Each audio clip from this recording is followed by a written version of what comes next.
안녕하세요. 30대 후반 워킹맘입니다. 남편은 40대 초반이고 결혼한 지는 7년 되었어요. 결혼 정년기에 결혼했다고 생각합니다.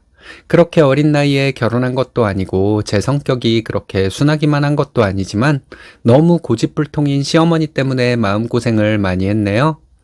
시어머니는 혼자 아들 둘을 키워내신 분입니다. 시부모님 미혼 사유는 시어머니가 바람을 피웠기 때문이었는데 어찌되었든 양육비도 제대로 받지 못하고 시어머니가 아주버님과 남편을 키웠으니 저희 시어머니 대단하다는 것은 인정합니다. 일하시면서 살림도 다 하셨으니 말이죠. 남편과 아주버님 둘 다 설거지도 몇 번 안 해봤다고 합니다. 자식들을 끔찍하게 여기며 키우셨던 것 같아요. 결혼한다고 시댁에 놀러 갔는데 시어머니가 참 좋은 분 같았습니다. 형님과 어머님의 관계를 보면 그런 생각이 들었죠. 형님은 시어머니한테 할 말 다 하는 사람이고 시어머니는 형님의 귀에 눌려 있는 것처럼 보였습니다. 형님은 시댁에 와서도 별로 일을 하지 않았어요. 이런 모습을 보고 저는 시어머니가 좋은 분이라고 생각했습니다. 보이는 게 이러니 그렇게 생각하는 것이 당연했겠죠. 이런 시어머니의 며느리가 된다는 것이 행운이라고 생각할 정도였어요.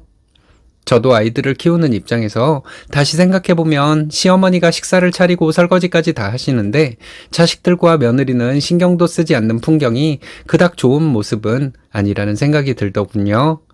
참 사람 마음 간사한가 봐요.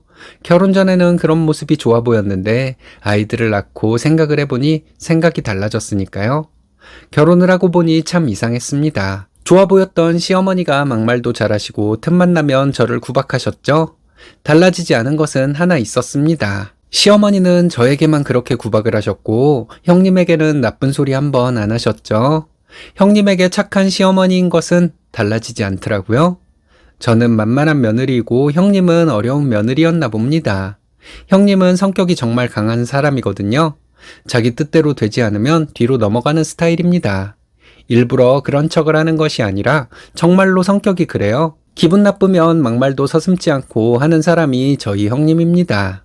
아주버님과 신혼 때 시어머니가 형님에게 짧은 치마 입었다고 지적 한번 했다가 형님이 동네가 떠나가라 소리를 질렀다고 합니다. 시댁에 예쁘게 차려입고 온 걸 가지고 트집 잡는 시어머니가 세상에 어디 있냐면서 아주버님과 저희 남편도 있는 자리에서 시어머니에게 그렇게 심하게 소리를 질렀대요. 그리고는 1년 넘게 시댁에 오지 않았다고 합니다. 결국 시어머니가 사과했고 형님은 못 이기는 척 시어머니의 사과를 받아줬나 봐요. 그리고 다시 왕래를 시작했다고 합니다. 못된 걸로 치자면 저희 시어머니가 형님보다 더 못됐습니다. 주변 사람 잘 되면 기분 나빠하고 잘못되면 얼굴이 환해지는 분이시거든요. 저희 형님은 화가 한 번 나면 심하게 화를 내는 사람이라 그렇지 남들에게 안 좋은 일이 생겼다고 좋아할 정도는 아니에요. 저희 형님 화를 낼 일이 아닌 경우에도 얼굴이 새빨개져가며 화를 내긴 합니다. 저희 남편은 제가 참 많은 것을 가르쳤습니다. 제가 가르치려고 한 것은 아니고 자기가 솔선해서 배우려고 해서 참 다행이었죠. 설거지도 제대로 할 줄 모르는 남자 가사일을 가르쳤습니다. 맞벌이 한다고 미안하다며 몇 번 해보지도 않은 가사일을 열심히 배우려는 남편이 참 사랑스러워 보였어요. 신혼 때부터 시댁에 가서 보면 형님은 공주님이었고 저는 무술이었습니다. 제가 그런 대접을 받을 이유는 아무리 생각해봐도 없더라고요. 아주버님 외벌이로 살면서 애 둘 낳은 형님과 맞벌이로 살면서 애 둘 낳은 저를 비교했을 때 누가 더 평소에 고단할까요? 시어머니 말씀은 늘 이거였어요. 애 둘 키우느라 고생하는 며느리. 제가 형님보다 아이들을 늦게 낳기는 했죠. 그런데 저희도 애가 둘이 되었지만 시어머니는 바뀌지 않았습니다. 형님은 애 둘 키우는 고생하는 며느리이고 저는 그냥 뭘 해도 마음에 안 드는 며느리였죠. 그런 대접을 받고 왜 참고 있었는지 지금도 제 자신이 이해가 안 갑니다. 홀어머니로서 아들 둘 고생하며 키운 시어머니가 처음에는 좀 짠했습니다. 그래서 시댁에 가면 제가 나서서 일하려고 했죠. 저는 형님도 당연히 저와 같은 마음일 것이라고 생각했습니다. 그런데 아주버님네 가족과 저희가 시댁에 모였을 때도 형님은 손가락 하나 까딱하지 않더라고요. 그런 형님에게 한마디도 안 하면서 일 제대로 안 한다고 저를 구박하는 시어머니 때문에 점점 스트레스가 쌓여만 갔어요. 제가 주방에서 일하고 있으면 시어머니는 형님과 수다를 떨고 계셨습니다. 일을 답답하게 한다고 구박이나 하시고요. 저에게는 입에서 나오는 대로 거칠게 말을 하셨지만 형님에게는 말투도 나긋나긋 하셨습니다. 시어머니의 이런 행동 때문에도 스트레스를 많이 받았지만 저희 아이들 가지고 나쁜 말을 하시는 건 참아줄 수가 없더라고요. 아주버님은 첫째가 아들이고 둘째가 딸이에요. 저희는 딸 둘이고요. 시어머니는 본인이 아들 둘을 낳았는데 손자가 하나밖에 없다면서 저를 구박하셨습니다. 형님은 아들 하나를 낳았으니 된 거고 제가 딸만 둘을 낳았으니 죄인이라더군요. 저와 남편은 넉넉하지 않은 형편에 아이를 하나만 낳으려고 했거든요. 근데 첫째가 너무 예뻐서 둘째를 낳았던 거였어요. 그런데 시어머니는 첫째가 딸이라는 사실을 알자마자 바로 둘째를 준비하라고 하셨습니다. 둘째는 아들을 낳으라고요? 저는 일을 하는 사람이니까 형님에게 얘기해 보시라고 했는데 시어머니 소리 지르고 정말 난리도 아니었어요. 애 둘 키우며 고생하는 형님한테 애를 또 낳으라고 하는 게 말이 되냐는 거죠. 그런데 제가 둘째를 낳았을 때는 또 낳으라고 하셨습니다. 저는 일도 하고 애가 둘인데 또 어떻게 낳냐고 했더니 딸만 낳았기 때문에 제가 아들을 낳을 때까지 낳아야 한답니다. 이게 말이 된다고 생각하고 말씀하신 건지. 시어머니가 이런 식인 것도 스트레스였지만 형님이 가끔 화를 내는 것도 저를 많이 힘들게 만들었어요. 평소에는 물론이고 명절 때도 기분 내킬 때만 잠시 일하던 형님이거든요. 저와 남편, 시어머니가 일 다 했죠. 3년 정도 그렇게 하다가 언젠가부터 시어머니도 손을 떼고 싶어 하시더군요. 저희 시어머니 그동안 고생 많이 하셨으니 그럴 수 있다고 생각해요. 그런데 아들이 일하는 것도 싫으셨나 봐요. 주방에서 저와 함께 일하고 있는 남편을 자꾸 거실로 불러내더라고요. 잠시 나갔다가 다시 들어와서 남편이 저와 함께 일하고 있으면 시어머니는 들어와서 저한테 괜히 짜증을 내고 나가셨습니다. 형님은 거실에서 TV랑 핸드폰 보고 빈둥거리고 있고요. 아주버님은 장남이 무슨 벼슬인 줄 아는 사람인데 자기 와이프한테는 꼼짝도 못하고 시댁은 말 그대로 뭐가 뭔지 모를 분위기였어요. 그러던 중에 둘째가 100일 좀 지났을 때 시댁에 갔는데 시어머니가 얼른 아들을 낳으라고 재촉을 하셨습니다. 딸들은 낳아봐야 소용없는 것들이라고 하시는데 너무 화가 나더라고요. 저희 첫째는 어느 정도 말을 알아들을 때였어요. 아무리 말을 못 알아듣는 아이들이지만 누군가에게 그런 말 듣게 만들고 싶지는 않았거든요. 그 전날 감기 기운이 있어서 잠도 별로 못 자고 시댁에 갔기 때문에 아무래도 제가 신경이 날카로웠겠죠. 시어머니가 우리 아이들에 대해 그런 식으로 말을 하니 저도 모르게 저는 곧 복직해요. 놀고 먹는 형님한테 하나 더 낳으라고 하세요. 이랬어요. 형님한테도 감정이 별로 안 좋아서 이렇게 말했던 것 같습니다. 시어머니와 형님 둘이서 눈에 쌍심지를 켜고 저를 공격하더군요. 형님은 거기서 내 얘기가 왜 나와? 동서 미쳤어? 이러면서 소리를 지르고 시어머니는 애 키우느라 고생하는 거 안 보이니? 이러시는데 정말 미쳐버릴 것만 같았네요. 형님네 애들은 어느 정도 커서 손이 덜 갈 때이고 저는 3살짜리 첫째와 100일 지난 아이 둘 있고 회사도 다니는데 도대체 왜 형님만 고생을 한다는 건지 이해할 수가 없었습니다. 남편도 화가 나서 나는 주워온 자식이냐고 하며 울먹거렸어요. 그리고 저한테 애들 챙기라고 가자고 해서 말없이 집으로 왔습니다. 시어머니는 다시는 여기 발붙일 생각도 마 이러셨어요. 형님도 제가 나올 때까지 저에게 소리를 질렀고요. 저희 아이들 놀라서 울고불고 정말 아수라장이었네요. 그 후로 남편은 자기는 이제 고아라며 다시는 시댁에 연락도 하지 말고 가지도 말자고 해서 시댁과 연 끊고 지냈습니다. 한동안 시어머니로부터 남편과 저에게 전화가 왔지만 저희가 전화를 안 받으니 연락도 안 오더라고요. 2년 좀 넘게 연락하지 않고 지냈습니다. 그런데 얼마 전에 시어머니한테 전화가 계속 왔어요. 이틀 정도 전화를 안 받았는데 무슨 큰일이 있나 하는 생각이 들어서 남편에게 얘기해봤습니다. 남편은 자기에게도 전화가 계속 온다면서 차단해버리라고 하더라고요. 3일째 되는 날 시어머니 전화를 받아봤어요. 시어머니는 앓는 목소리로 그동안 있었던 얘기를 하시더군요. 시어머니는 운영하던 식당을 형님에게 인수인계해 주었다고 합니다. 와서 일을 배우고 물려받으라고 했는데 형님은 처음엔 좋다고 하셨대요. 처음엔 열심히 일을 배우는가 싶더니 일도 게을리하고 손님들에게 불친절하게 굴었다고 합니다. 시어머니는 안 되겠다 싶어서 형님에게 싫은 소리를 좀 했나 봐요. 형님은 시어머니에게 화를 내고 연을 끊어버렸다고 합니다. 시어머니는 연세도 있고 무릎도 안 좋고 해서 다른 사람에게 식당을 넘길 것이라고 하더군요.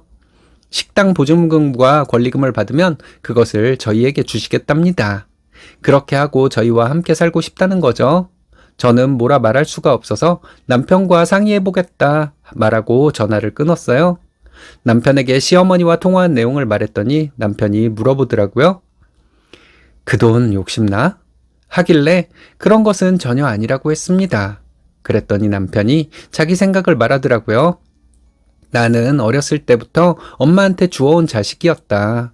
그런 게 아직도 상처로 남아있고 엄마가 너를 대하는 거랑 형수님을 대하는 거랑 너무 차이가 나지 않냐. 조카들 대하는 거랑 우리 애들 대하는 것도 너무 달랐다. 그게 엄마의 남아선호 사상 때문이라면 형네 딸이랑 우리 딸들이랑은 같은 대우를 받았어야 하는데 형네 딸이랑 우리 딸들이랑도 엄마는 다르게 대했다. 나는 괜찮지만 너랑 우리 애들이 그런 대접 받는 거 나는 못 견딜 것 같다. 엄마가 혼자 우리 형제 고생해서 키운 거 맞지만 그렇다고 해서 너랑 우리 애들까지 희생을 시킬 수는 없다. 그냥 엄마랑 안 보고 살고 싶다. 매몰차게 말하고 싶지만 나는 그게 잘 안 된다. 중간중간 한숨을 쉬며 이렇게 말하더라고요. 저는 너무 마음이 아팠습니다. 몇 년간 형님과 차별받은 것만으로도 이렇게 가슴에 한이 맺히는데 남편은 성장기 내내 그렇게 차별을 받고 자랐으니 얼마나 상처가 컸을까요? 그럼에도 불구하고 남편이 어머니를 모시고 살고 싶다 하면 저는 남편이 원하는 대로 해줄까 생각해 볼 수 있었을 것 같습니다. 그런데 우리 애들까지 그렇게 차별했던 시어머니는 용서가 안 되더라고요. 다음날 저 퇴근길에 저 혼자 시어머니 가게로 갔어요. 9시쯤 도착하니 손님도 별로 없고 한가하더라고요. 처음으로 시어머니가 저를 웃는 표정으로 반겨주셨습니다. 저는 하나도 반갑지 않은데 말이죠. 시어머니가 그래, 땡땡이하고 얘기는 잘해봤니? 하시길래 남편과 얘기했던 것을 말씀드렸죠. 어머니 몸 안 좋으신 거 저희에게 얘기할 필요가 없어요. 아주버님은 어머니 아들이고 땡땡아빠는 어머니한테 주워온 자식이었잖아요. 그러니 저한테도 그렇고 우리 애들한테도 그렇게 푸대접을 하셨겠죠. 땡땡아빠도 그렇고 저도 그렇고 우리 애들한테까지 그렇게 하신 어머니를 용서할 수 없다는 결론이에요. 그렇게 애지중지해서 키운 아주버님한테 얘기하세요. 저희는 없는 자식이라고 생각하고 식당 보증금이랑 권리금이랑 집 전세금까지 어머니 마음대로 하세요. 저희는 어머니랑 이대로 지내는 게 좋아요. 이렇게 말했습니다.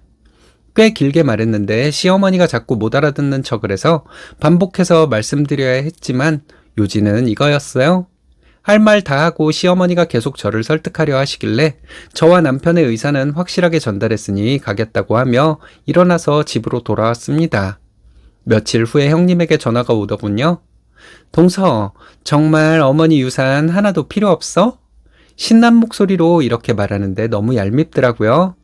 자기가 뭔데 시어머니한테 그렇게 함부로 대하고 유산 받을 생각에 신이 난 건지. 그래서 형님 심술 부리던 것처럼 저도 심술 좀 부렸습니다. 그동안 시어머니한테 그렇게 딸 같은 대접 받았으니까 시어머니 잘 모시고 살라 했습니다. 그럼 우리가 재산 다 받아도 되겠네? 하며 저를 약올리려 하더라고요. 그럴 순 없죠. 소송을 해서라도 어머니 재산 반은 받을 거예요? 했습니다. 형님은 또 언성이 높아지더라고요. 그런 줄 아세요. 형님은 어머니 돌아가실 때까지 모시고 살면 돼요. 그동안 시어머니한테 받은 사랑 다 못 갚아요. 재산은 당연히 우리와 반씩 나눠야 하고요. 형님은 아무것도 하기 싫고 재산은 탐나겠지만 법이 그래요. 헛된 꿈 꾸지 마세요. 했는데 또 뭐라 소리를 지르길래 전화 끊어버렸습니다. 시어머니를 찾아가서 얘기했던 거 형님과 통화 내용 전부 녹음해 두었고요. 남편에게 있었던 일 전부 말했습니다. 남편이 저에게 미안해 하더라고요. 앞으로 절대 마음 약해지는 일은 없을 거예요. 시어머니가 오늘 내일 하는 때가 오더라도요. 남들이 뭐라 해도 생각이 바뀔 일은 없을 것 같습니다. 결심을 다잡으려고 이렇게 글을 적어봅니다. 안녕하세요. 30대 초반 남자입니다. 얼마 전 여자친구와 헤어졌습니다.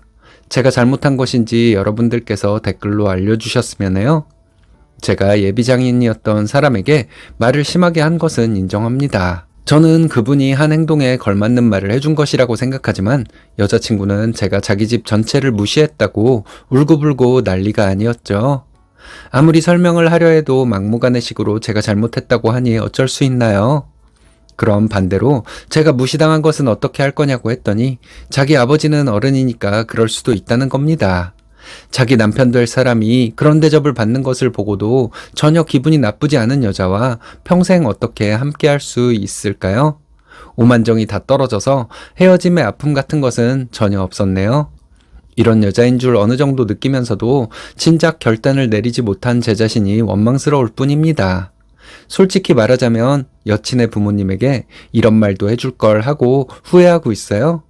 그리고 여자친구에게도 이런 말을 해줄 걸 하는 후회도 남습니다. 후회하면 뭘 할까요? 이제 다 끝난 얘기이니 이 글을 적고 잊으려고 합니다. 그 일이 벌어진 것은 저희가 결혼 날짜로 잡았던 때로부터 2달 조금 넘게 남았을 때였어요. 저희가 결혼하면 살게 될 집을 계약하려는 찰나였죠. 저희가 신혼집으로 마련하려 했던 집은 여친 부모님의 집 바로 옆 단지 아파트였습니다. 저희가 살 집은 저희 부모님이 사주시기로 했었어요. 집은 저희 부모님이 사주시기로 했고 저는 혼자 살고 있기 때문에 제가 사용하던 괜찮은 가전제품들은 결혼 후에도 그대로 사용할 생각이었습니다. 나머지 살림들은 여친 쪽에서 해오기로 했었고요. 저는 외동이기 때문에 저희 부모님은 제가 결혼 생활을 시작할 때 힘들게 시작하지 말라고 집을 해주시는 것이었습니다. 저희 부모님 그렇게 넉넉한 분들 아니세요? 서울에 집 한 채 있는 것이 전 재산인 분들입니다. 저희 부모님은 살고 계시는 집을 팔아 좀 작은 집으로 이사하고 남은 비용과 가지고 있던 돈으로 저희 신혼집을 해주시려 했던 것이었어요. 저희는 3년 정도 연애 기간을 가졌고 별 문제 없이 잘 만나왔습니다. 홍기가 차니 결혼에 대한 얘기가 슬슬 나오기 시작했고 양가의 인사를 드리게 되었죠. 저희는 둘 다 여행을 좋아해서 함께 여행도 많이 다녔습니다. 저는 돈이 많이 들지 않는 여행을 좋아해요. 잘 찾아보면 저렴한 비용을 들이고도 즐겁게 여행을 할 만한 곳이 많습니다.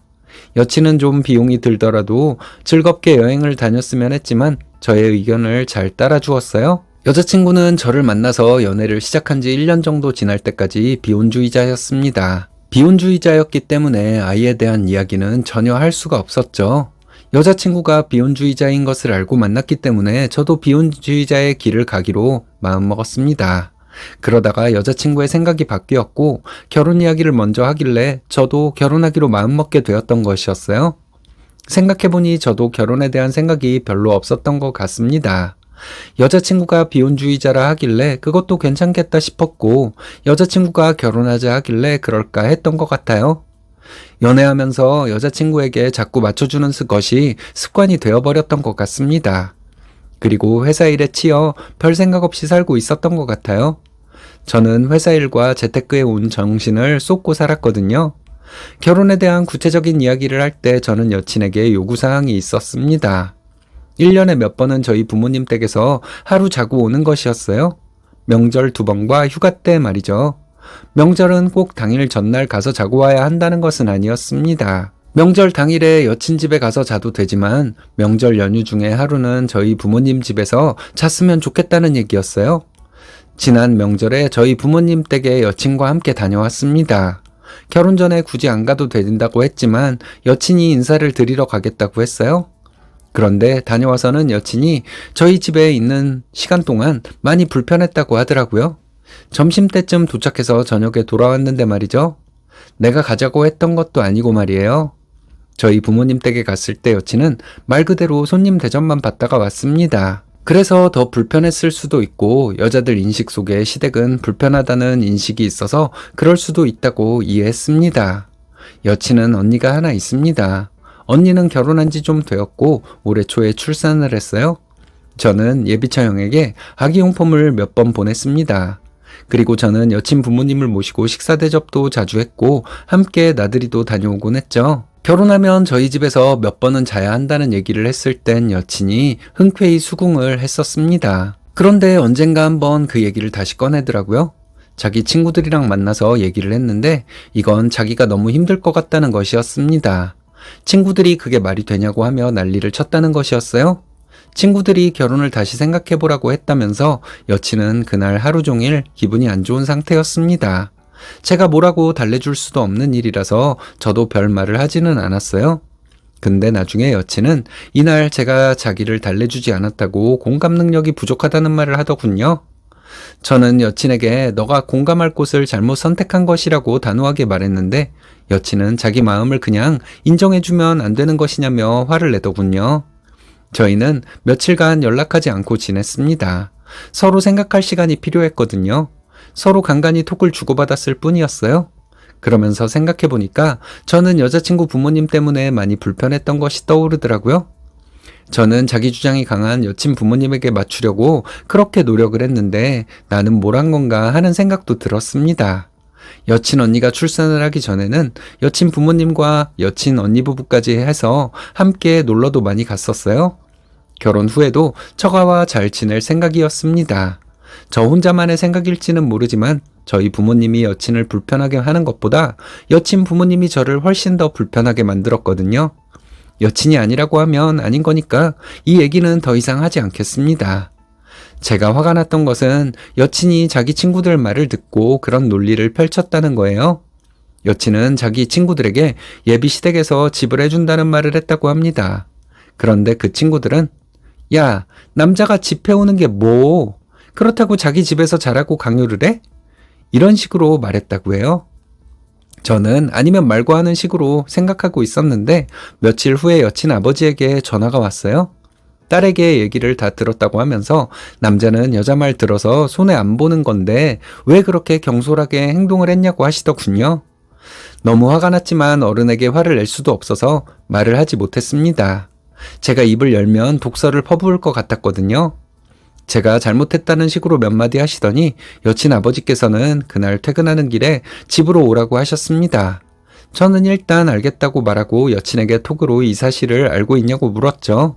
여친은 알고 있다고 퉁명스럽게 답장을 보냈더라고요.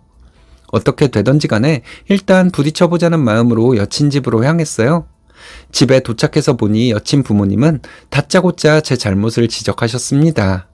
요즘 세상이 어느 세상인데 마누라에게 자기 집에 가서 자자고 하냐며 언성을 높이더군요. 저는 할 말은 하겠다고 다짐하고 갔기 때문에 무조건 수긍하지만은 않았습니다.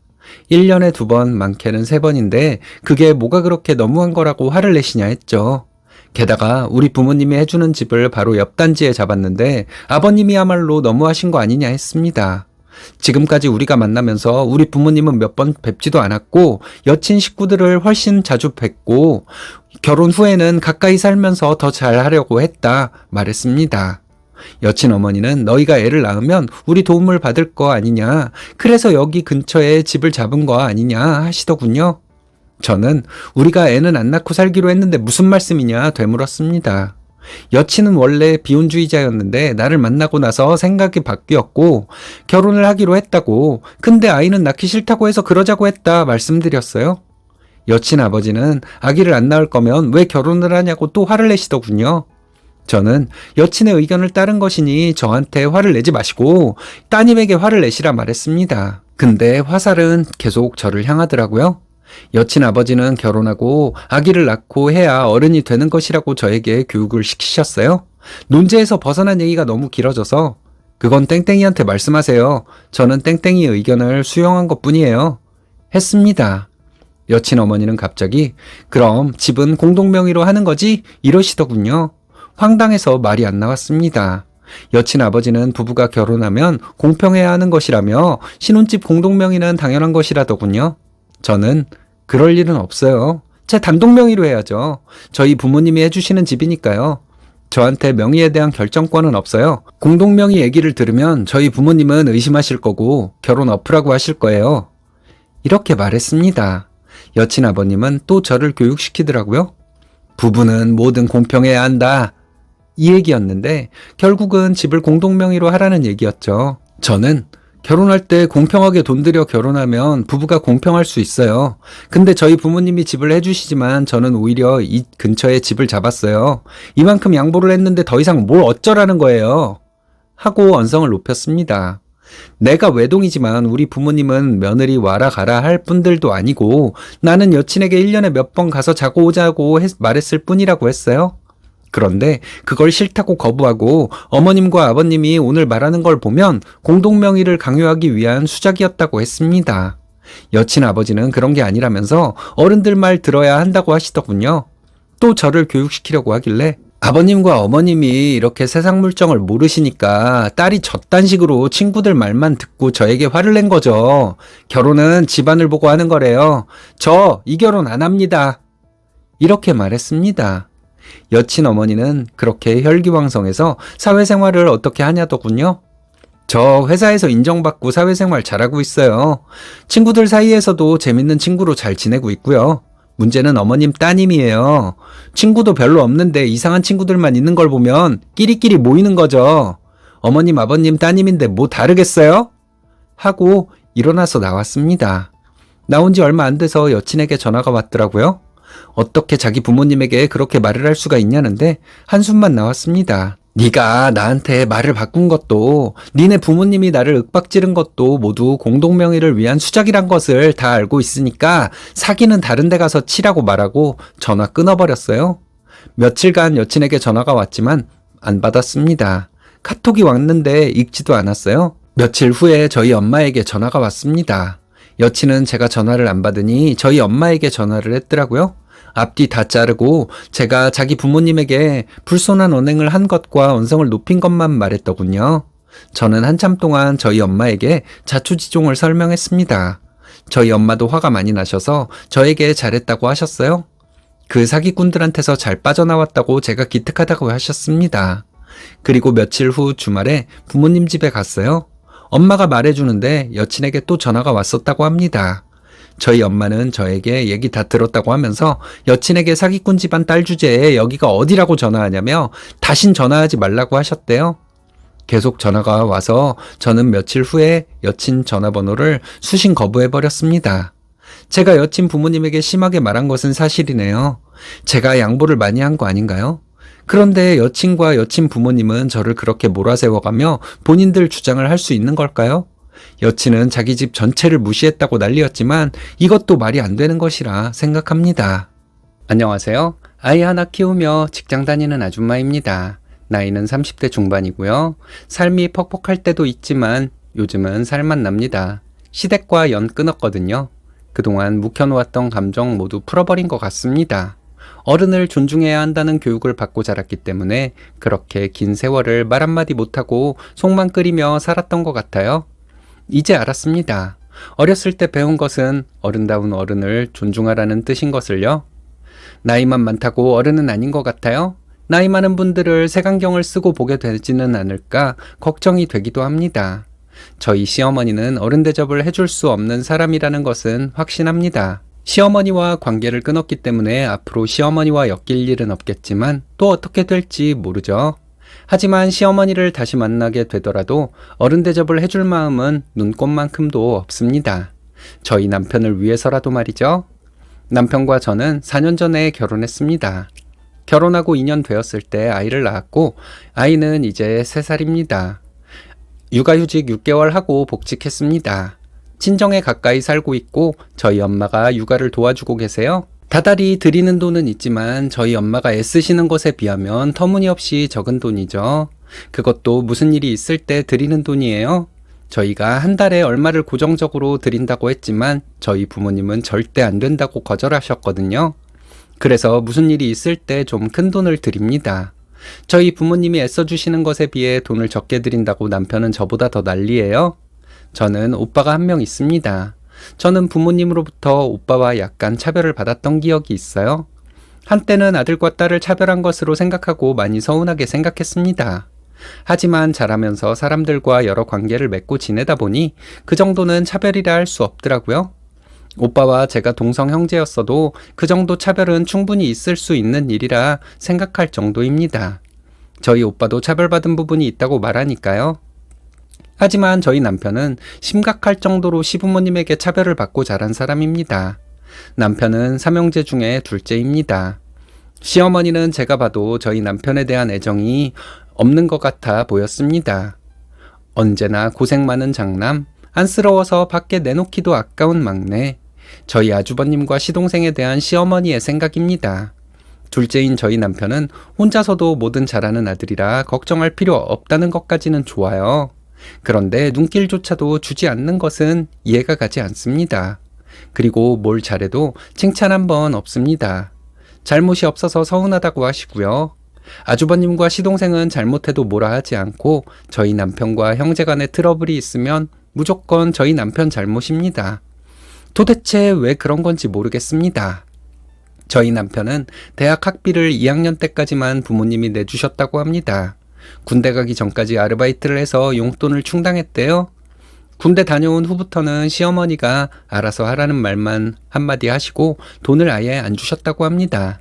남편은 아르바이트를 해서 학비도 내고 용돈도 쓰고 그랬다네요. 만약 남편 삼형제 모두에게 똑같이 하셨으면 상관없을 것 같습니다. 하지만 시어머니는 아주버님과 시동생에게는 학비 다 대주셨어요. 아르바이트를 따로 할 필요 없을 정도로 용돈도 주셨다고 합니다. 아주버님과 시동생이 대학 다닐 때 아르바이트를 하긴 했는데 그건 돈 모아서 여행 다녀오려고 했던 아르바이트였대요. 그걸 저희 남편 앞에서 자랑스럽게 말하는 사람들이 친형제 맞을까요? 형제를 떠나서 정상인인가 의심이 갑니다. 남편이 대학 때만 이런 차별을 받은 것은 아니었습니다. 중고등학교 때도 눈치를 많이 보고 살았대요. 스스로 돈을 벌어 학비를 대는 것이 힘들어서 남편은 대학을 2번이나 휴학했고 졸업하고 취업이 된 후 남편은 독립을 하게 되었다고 합니다. 남편은 자취방에서 혼자 멍하게 있는 경우가 많았지만 집에서 사는 것보다 훨씬 좋았다고 하네요. 남편이 대학 마지막 학기 때 아주버님은 결혼했다고 합니다. 취업한 지 몇 달 되지도 않았을 때 결혼을 한 거죠. 시부모님은 아주버님에게 아파트 전세 자금을 해주셨대요. 꽤나 비싼 아파트에 살고 있습니다. 형님은 혼수를 해올 형편이 안 돼서 살림살이도 시댁에서 해주신 것으로 밝혀졌어요. 시어머니는 형님이 혼수 잘해오고 예단도 잘해왔다고 하셨지만 다 거짓말이었습니다. 시어머니는 형님을 그런 식으로 감싸면서 애지중지하셨어요. 저희 결혼할 때 남편은 부모님으로부터 한 푼도 지원받지 못했습니다. 그럴 줄 알았다는 듯한 남편의 반응에 저도 할 말은 없었어요. 장남인 아주버님 결혼할 때 큰 돈을 썼기 때문에 우리 결혼할 때 지원을 못 해주시나 했는데 그게 아니더라고요. 시동생이 결혼할 때는 아주버님만큼은 아니어도 적지 않게 지원해 주신 것으로 알고 있습니다. 우리 몰래 해주신 것도 아니에요. 저희 결혼할 때 시부모님이 한 푼도 지원해 줄 수 없다고 했다는 말을 전하며 저에게 미안해했습니다. 남편과 제가 30대 초반이었는데 모아놓은 돈이 있으면 얼마나 있었을까요? 그래도 저는 상관없었습니다. 남편과 둘이 벌면서 알뜰하게 살면 된다고 생각했죠. 근데 결혼하고 계속 차별을 겪으니 마음이 안 좋더라고요. 남편이 차별받았다는 사실을 들었을 때도 물론 속상했습니다. 내가 사랑하는 사람이 그런 차별을 받았다고 하는데 속상할 수밖에 없잖아요. 그런데 막상 직접 겪어보니 생각보다 훨씬 힘들더라고요. 그런 것을 어린 나이에 겪었다면 더더욱 힘들었을 것 같습니다. 시어머니가 할 말 안 할 말 가려서 좀 했으면 좋겠는데 일부러 더 하는 것 같다는 생각도 들었어요. 아주버님에게 얼만큼 해줬고 시동생에게 얼만큼 해줬는데 나는 자식에게 바라는 것도 없다는 식으로 말씀하셨습니다. 당신이 좋은 부모란 식으로 말씀하시는 것이었죠. 남편과 맥주 한잔하면서 얘기를 했는데 시어머니는 일부러 그런 말씀을 하시는 것 같다는 결론뿐이었습니다. 둘째 아들을 약 올리기 위해 그런 말씀을 하시는 거 말고는 이유가 없더라고요. 둘째는 관심밖에 아들이었는데 뭐가 그렇게 미운 것일까요? 도대체 왜 그렇게 다른 자식들에게 해준 것들을 말하며 둘째를 속상하게 만들어야 속이 시원했을까요? 아주버님과 시동생은 지방에 있는 대학을 나와서 그럭저럭 취직해서 살고 있습니다. 남편 혼자 공부를 잘해서 명문대를 나와서 좋은 회사에 취직해서 살고 있는 아들이에요. 부모 속상하게 한 적 한 번 없는 착실한 아들이고 결혼할 때도 부모에게 손 벌리지 않은 아들입니다. 직장 생활하면서 저희 남편은 시부모님에게 가끔 용돈도 드렸다고 합니다. 아주버님과 시동생은 결혼 전까지 시부모님에게 용돈은커녕 손을 벌리던 자식들이었고요. 이런 상황에서 둘째 아들인 저희 남편이 뭐가 그렇게 미워서 시어머니는 며느리인 저까지 그렇게 미워했을까요? 남편은 친정에 가는 것을 참 좋아합니다. 저희 엄마가 육아를 도와주기 때문에 집에서도 자주 뵙지만 주말이면 처가에 가자고 합니다. 저희 아빠와 소주 한잔하는 것이 좋은 것 같습니다. 도란도란 얘기도 하고 그러는 게 좋은가 봅니다. 친정에서 가끔 자고 올 때도 있는데 아무래도 저희 부모님은 불편하시겠죠? 하지만 전혀 티를 내지 않습니다. 사위가 어떻게 자랐는지 전부 알고 계세요? 그래서 잘해주시려고 합니다. 이런 것 때문에도 가끔 화가 날 때가 있어요. 시어머니의 부당한 대우 때문인 걸 왜 우리 부모님이 불편함을 감수해야 하는 건지 말이죠. 이런 불만을 저희 엄마에게 한번 얘기한 적이 있는데 사위도 가족이니 그런 소리 말라고만 하시더라고요. 참 부끄러운 아내였나 보네요. 남편을 생각해주는 마음이 저희 엄마한테 못 미쳤으니까요. 가족이라면 제가 아내이니 제가 더 가까운 가족인데 말이죠. 시어머니한테 너무 화가 나지만 제 마음을 표현할 방법이 없었습니다. 시어머니가 저희 남편을 대놓고 미워한 것은 아니었으니까요. 지금 생각해보면 대놓고 미워한 것보다 아들에게 더 못된 짓을 한 시어머니라고 생각합니다. 하지만 시어머니는 저희 남편에게 무심하고 아주버님과 시동생에게는 아낌없이 주는 것이었기 때문에 항의하기도 애매했죠. 시어머니는 며느리도 차별을 했습니다. 대놓고 말한 적은 없지만 시댁에서 설거지를 한다던가 식사나 다과상을 차릴 때 제가 일을 하는 상황을 만드셨죠. 함께 일하고 있던 형님이나 동서를 뭔가 중요한 얘기를 할 것처럼 불러냅니다. 나중에 보면 이유 없이 불러낸 것이었죠. 그 의도를 제가 모를까요? 형님과 동서는 정말 몰랐을까요? 몰랐을 수도 있겠네요. 하지만 시어머니에게 불려나가서 그대로 눌러앉아버린 것은 어떻게 이해해야 할까요? 저희 아이 태어났을 때 시어머니는 10만 원 계좌이체 주셨습니다. 친정부모님과 오빠는 저 임신했을 때부터 아기 옷이며 출산용품이며 엄청 사줬어요. 이런 게 비교가 되니 남편 입장은 어땠을까요? 시어머니는 그렇다 쳐도 아주버님과 시동생은 뭐하고 있었을까요? 그 사람들은 부모한테 받기만 하던 사람들이라서 베풀 줄을 몰랐던 걸까요? 아주버님 아이 하나 있습니다. 그럼 저희 아이가 두 번째 손주예요. 아주버님한테는 첫 번째 조카잖아요. 아무런 관심도 없고 아무것도 해준 것이 없습니다. 안 주고 안 받으면 되는 거 아니냐 하실 분들도 있을 거예요. 그런데 남편이 속상해하니까 저도 너무 속상했어요. 시어머니가 보낸 10만 원 계좌에서 확인하고 남편은 대성통곡했습니다. 남편이 우는 이유를 확실하게 알고 있었기 때문에 이유도 묻지 못했어요. 산후조리원에서 안정을 취해야 할 때였지만 저도 남편과 함께 밤새 울었습니다. 그리고 결심했어요.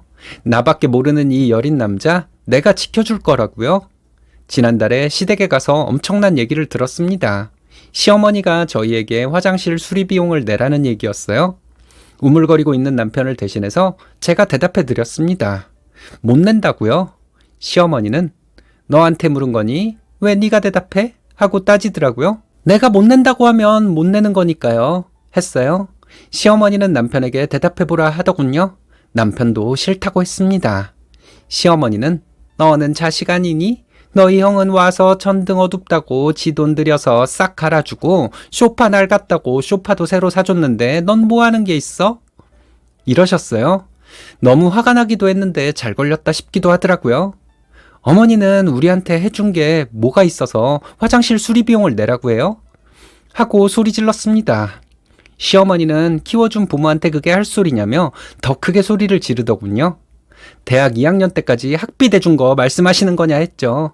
어렸을 때부터 관심도 안 주고 미워해서 눈치나 보고 자란 아들한테 평생 사줘야 하는 마음으로 사시라고 했습니다. 어머님이 지금까지도 걱정해주고 지원해주고 있는 아들들한테 요구하시라고 했어요. 키워줬으면 됐지 뭘 더 바래? 하고 소리를 빽 지르시더라고요. 어머니는 둘째 아들한테 따뜻한 말 한 번 한 적 있으세요? 걱정하는 말 한 번 한 적 있으세요? 그러시는 거 이해 못하겠어요. 형님이나 동서한테는 잘만 하는 따뜻한 말씀 저한테는 한 적 있으세요? 하고 저도 소리를 질렀죠. 시어머니가 놀란 표정으로 있길래 남편을 키워주신 건 맞지만 참 미워하시면서 키우셨죠. 그리고 저는 어머님한테 받은 게 없어요. 며느리 중에 고생은 제일 많이 하고요. 고생하고 싶어서 한 게 아니라 그런 상황을 어머님이 만드셨죠. 이제 안 해요. 어머님이 미워하는 아들은 앞으로 여기 안 와요. 사랑하는 아들들한테 효도 받으면서 사세요. 이렇게 말했습니다. 바보같이 눈만 빨개져서 말도 못하고 있는 남편에게 가자고 했습니다. 나오면서 남편이 엄마, 이제 저 여기 안 와요. 그런 줄 아세요. 기어 들어가는 목소리로 이렇게 말하더라고요. 아주버님이 저희에게 부모님한테 서운한 게 있으면 말로 풀면 되는 거지. 그렇게 하는 게 아닌데. 재수씨, 정말 왜 이러실까? 이러더라고요. 정말 몰라서 이런 말 하는 거라면 아주버님은 정신적으로 문제가 큰 사람이에요. 잘 생각해 보세요. 이렇게 말하고 나왔어요. 집으로 오는데 남편과 저는 한마디도 하지 않았습니다. 남편이 너무 가여워서 눈물이 나려는 거 이를 악물고 참았어요. 좀 늦은 시간이어서 아이가 잘 시간 다 되어 가는데 저희는 친정으로 갔습니다. 저희 집에 들어서자마자 저와 남편은 엉엉 울었어요. 저희 부모님은 저희가 진정될 때까지 기다려 주셨습니다. 좀 진정이 되고 나서 자초지종을 얘기했고 밤늦게까지 저희 부모님이 위로해 주셨어요. 아이는 저희 엄마가 재우고 나오셨고요. 얼마 안 됐지만 그날 이후로 시댁에 연락도 하지 않고 지냅니다. 남편은 별일 없었다는 듯 지내고 있지만 제가 남편 눈치 살피고 있어요. 오히려 홀가분하게 느끼는 것 같기도 합니다. 저도 그렇고요. 잘된 일이라 생각합니다. 좀 더 일찍 결단을 내렸으면 좋았을 걸 하면서 후회하고 있어요. 안녕하세요. 30대 후반 아이 둘 키우는 여자입니다. 둘째를 낳고 퇴직 후 지금은 파트타임 사무보조로 일을 하고 있어요. 정규직은 아니지만 아이들이 아프기라도 하면 발을 동동 구르며 정신없어지는 것이 엄마잖아요. 올해 여름에 아이들이 독감에 걸렸었습니다. 누가 누구에게 옮겼는지는 모르겠지만 아이 둘이 함께 독감에 걸려 정말 정신없었습니다. 저는 아이 둘이 걸리고 나서 이틀 후에 걸렸어요. 한여름에 독감이 걸렸으니 저도 좀 어이가 없었습니다. 그런데 의외로 여름에 독감이 많이 유행한다고 그러더라고요. 저희가 독감으로 고생하고 있을 때 시어머니가 전화로 뭐라 한 줄 아세요? 5,6월 감기는 개도 안 걸린다는데 네가 애들 옷을 제대로 안 입히니까 이렇게 되는 거 아니니? 이 얘기를 그냥 화가 난 목소리로 하는 것도 아니고 소리를 버럭 지르면서 하셨습니다. 아무리 어린 아이들이라도 한여름에 옷을 두툼하게 입히나요? 최대한 옷을 얇게 입혀도 더워하는데 말이에요. 어머니가 또 시작이네 하고 말았어요. 저희 시어머니는 늘 이런 식이었거든요. 이런 일이 10년 넘게 반복이 되니 저도 지긋지긋했습니다. 시어머니는 한번 꽂힌 일에 지겹도록 잔소리를 하고 화를 내는 분이거든요. 그래서 저는 그 전화를 받고 한동안 시어머니에게 전화하지 않았습니다. 전화도 하지 않고 받지도 않았어요. 아이들 데리고 병원 다녀오고 시간 맞춰서 밥 먹이고 약 먹이고 아프면 열재 보고 해열제 먹이고 하느라 며칠간 누구 전화도 받을 수 없을 정도로 바빴죠. 이틀 후에 저도 몸이 아프기 시작하고 그래서 누구 전화를 받을 정신도 없었습니다. 그런 상황에서 저에게 스트레스를 주기 위해 전화하는 시어머니와 얘기하고 싶지도 않았고요. 사정을 얘기했더니 사장님이 이해해 주셔서 저는 아이들을 케어하며 며칠간을 보낼 수 있었습니다. 사장님과 이사님이 번갈아 가면서 저녁마다 전화를 주셨어요. 아이들과 제 안부를 물어주셨는데 참 감사하더라고요. 남들도 이렇게 나와 나의 아이들을 걱정해 주는데 시어머니는 기회를 잡은 것처럼 나에게 화만 내시네. 이런 생각 때문에 시어머니에게 더 화가 났습니다. 아이들과 제가 다 낫고 나서 며칠이 지나니 또 화가 좀 식더라고요. 저도 이게 병입니다. 시어머니가 저를 그 정도로 괴롭혔으면 시어머니에게 할 말을 하던지 안 보고 살던지 해야 하는데 그러지를 못했죠. 며칠간 전화를 받지 않으니 시어머니는 한동안 전화를 하지 않더군요. 마음속으로 조금은 걱정이 되었지만 마음이 편하기도 했습니다. 시어머니와 통화하지 않고 안 보고 사는 것만으로도 이렇게 마음이 편하구나 하는 생각이 들더라고요. 저희 시어머니, 아들인 저희 남편에게는 절대로 전화하지 않습니다. 남편도 시어머니에게 전화 거의 안 하고요. 남편에게는 지금 이런 상황이라서 시어머니와 통화하지 않고 있다는 사실을 말했어요. 남편은 저에게 잘했다고 말해주었고요. 2달 가까이 지나니 동서가 저에게 말해주더군요. 동서와는 며칠에 한 번씩 통화를 합니다. 저와 대화가 좀 통하는 사람이거든요. 동서와도 오랜만에 통화하는 것이라서 서로의 안부도 묻고 기분 좋게 통화했어요. 저는 시어머니와 이런 일이 있었고 그래서 한동안 통화를 하지 않고 지냈다는 얘기를 동서에게 했습니다. 동서는 늘상 그랬던 것처럼 제 얘기를 잘 들어주고 제 편을 들어주었어요. 동서와 남편 때문에 시어머니로 인한 스트레스가 풀리고 저는 또 시어머니에게 전화를 드리게 되고 이게 계속 반복되며 10년 넘는 세월이 흘렀습니다. 근데 시어머니를 도저히 참아줄 수 없다는 생각이 드니 제 편을 들어주던 남편과 동서까지 곱게 보이지 않더라고요. 그 두 사람에게는 참 미안한 얘기죠. 그리고 시어머니도 한동안 내가 전화를 안 받으니 좀 조심하지 않을까 하는 기대도 했습니다. 사과까지는 아니어도 좀 생각하시고 말하는 정도는 될 거라고 믿었어요. 그래서 오랜만에 시어머니한테 온 전화를 받았습니다.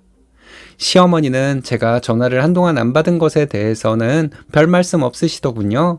그래서 안심을 하고 있었습니다. 안부를 물으시더니 시어머니는 곧 있으면 생신이라는 말씀을 하셨어요. 생각해보니 늘상 그래왔습니다. 생신이 다가오면 시어머니는 말투가 부드러워졌죠. 때로는 저를 걱정하는 말씀도 하셨습니다. 저는 시어머니의 그런 태도에 매년 속았던 것 같습니다. 저는 시어머니 생신에 외식을 시켜드리거나 생신상을 차려드렸어요. 저는 참 헛된 상상을 했습니다. 내가 도리를 다해야 할 말을 할 수 있는 거다. 이게 얼마나 말도 안 되는 것일까요? 나를 너무나도 싫어하는 사람인데 이런 것이 통할 거라는 착각을 하고 살았네요. 아니나 다를까 시어머니는 제가 생신을 챙겨드리면 바로 불평불만을 말씀하셨어요. 외식을 하면 왜 이런 집을 골랐냐? 집에서 간단히 차려 먹는 게 훨씬 낫겠다. 이러셨죠. 제가 생신상을 차려드리면 이거밖에 안 차렸냐? 이건 맛이 왜 이러냐? 하며 타박을 하셨습니다. 저에게 지적질하는 것은 시어머니의 취미생활이니 뭐. 암튼 저는 시어머니와 통화한 후 동서와 다시 통화를 했습니다. 이번 생신에 어떻게 할지 서로 얘기를 했어요. 그때는 환절기 감기가 한참 유행할 때라서 외식은 안 하는 것이 좋겠다고 서로 얘기가 되었습니다. 음식을 좀 하고 나머지는 배달 음식을 시키자고 합의를 봤어요. 그때 시어머니 생신이 월요일이었습니다. 그래서 그 전날 일요일에 시댁에 가서 시어머니 생신 파티를 했어요. 생신상을 다 차리고 식사를 시작하니까 시어머니의 타박이 시작되더군요. 역시나였습니다. 저와 동서가 각자 음식 몇 가지씩 해서 가지고 갔고 배달 음식과 함께 차렸거든요. 그 정도면 정말 진수성찬이라고 할 수 있었습니다. 시어머니는 음식을 허겁지겁 드셨어요. 어느 정도 드시더니만 시어머니는 저에게 또 시작을 하셨습니다. 음식을 오물거리며 먹는 시어머니의 그 입이 너무 얄미워 보이더라고요. 음식을 입에 문 채로 못된 소리하는 그 입을 한 대 때려주고 싶었습니다. 시어머니 면전에서 그렇게 하고 싶은 말을 다 한 적은 결혼 11년 만에 처음이었어요. 따박따박 말대꾸하고 시어머니는 엉뚱한 소리하고 그럼 주변 사람들이 시어머니에게 또 뭐라 하고 시어머니 생신 파티가 시어머니 구박 파티가 되었네요. 동서도 어느 정도 저를 도와서 시어머니에게 공격적인 말들을 했습니다. 아들들이 본인 편을 들어줄까 하고 기대하는 눈치였지만 아들들도 여태까지 봐온 것이 있는데 지들도 인간이라면 그럴 수는 없었겠죠. 남편과 시동생은 오히려 제 편을 들더라고요. 시어머니는 늘 그래왔던 것처럼 이 음식은 누가 한 것이냐고 묻더라고요. 그리고는 냉정한 평가를 시작하셨습니다. 한참 음식 맛을 가지고 타박을 하시더니 뜬금없는 말씀을 하시더라고요.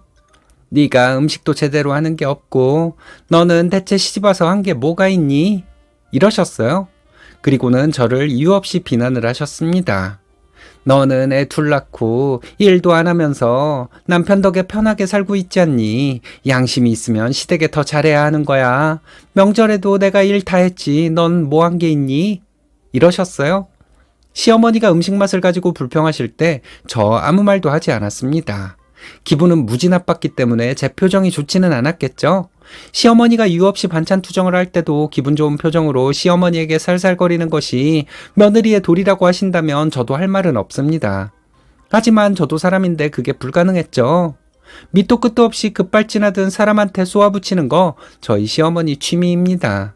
이거 정말 당해보지 못한 분들 이해조차 못하실 거예요.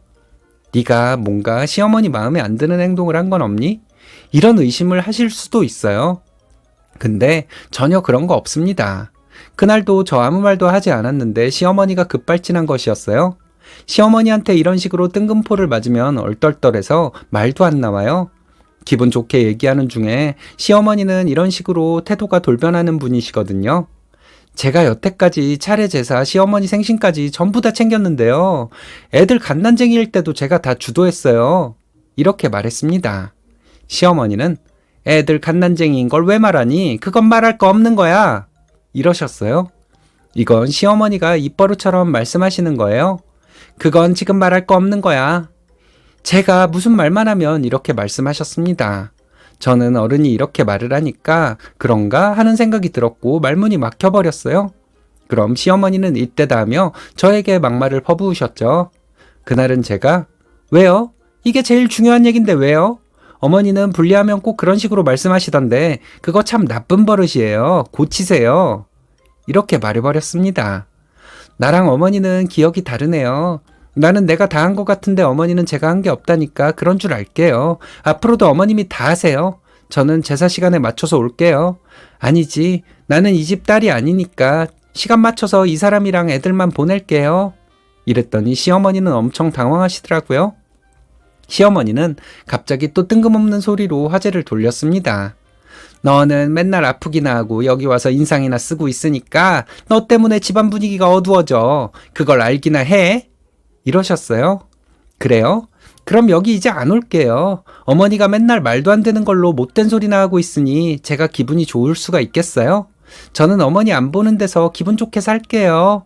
어머니는 저 안 보고 기분 좋게 사세요. 이랬습니다. 어머니는 아버님이 살아생전에 맨날 밖으로만 나돌았다고 욕하셨죠? 어머니가 이런 식인데 남편이 집에 있고 싶겠어요? 가뜩이나 못생긴 아내가 못된 소리나 하고 있는 집에 들어오고 싶었겠어요? 밖에서 여자가 한번 웃어주기만 해도 간이고 쓸개고 다 내주려고 했겠죠. 그게 다 어머니 잘못이에요. 이건 제 생각이랑은 다르지만 저도 시어머니 인신공격하려고 이렇게 말했던 거예요. 어머니는 저보고 맨날 거지같이 옷 입고 다닌다고 하셨는데 어머니는 그냥 거지 같아요.